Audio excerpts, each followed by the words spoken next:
يا أيها الذين آمنوا اتقوا الله.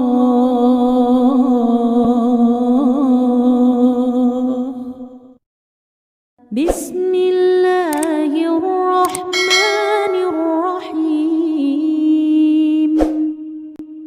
والمرسلات عرفا فالعاصفات عصفا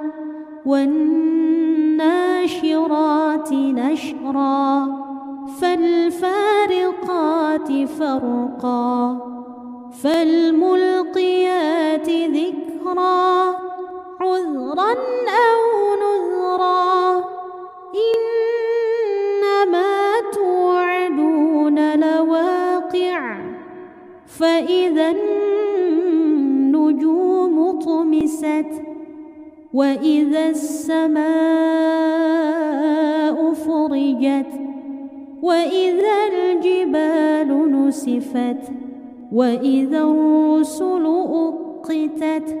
لأي يوم أجلت ليوم الفصل وما أدراك ما يوم الفصل ويل يومئذ للمكذبين ألم نهلك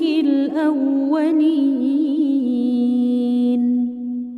ثم نتبعهم الآخرين كذلك نفعل بالمجرمين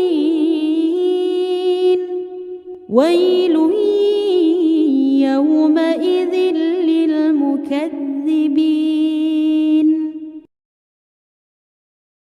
ألم نخلقكم من ماء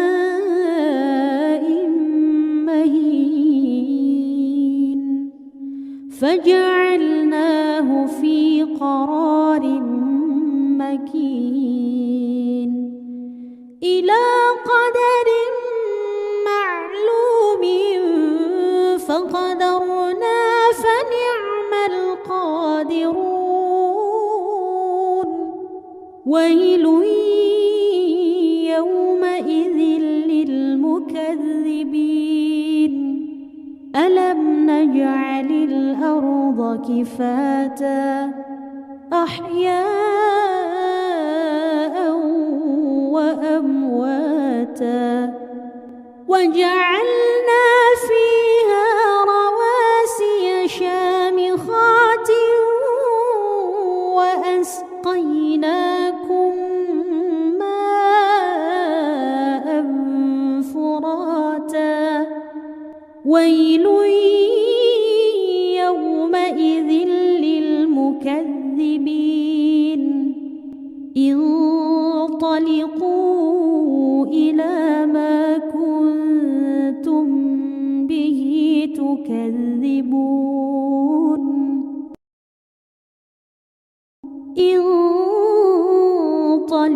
انطلقوا إلى ظل ذي ثلاث شعب لا ظليل ولا يغني من اللهب إنها ترمي بشرر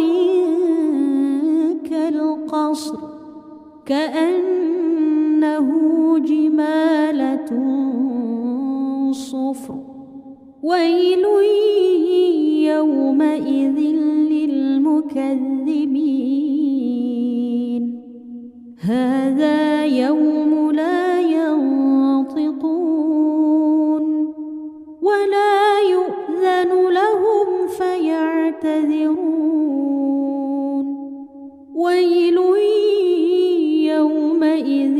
للمكذبين هذا يوم الفصل جمعناكم والأولين فإن كان لكم كيد فكيدون ويل يومئذ للمكذبين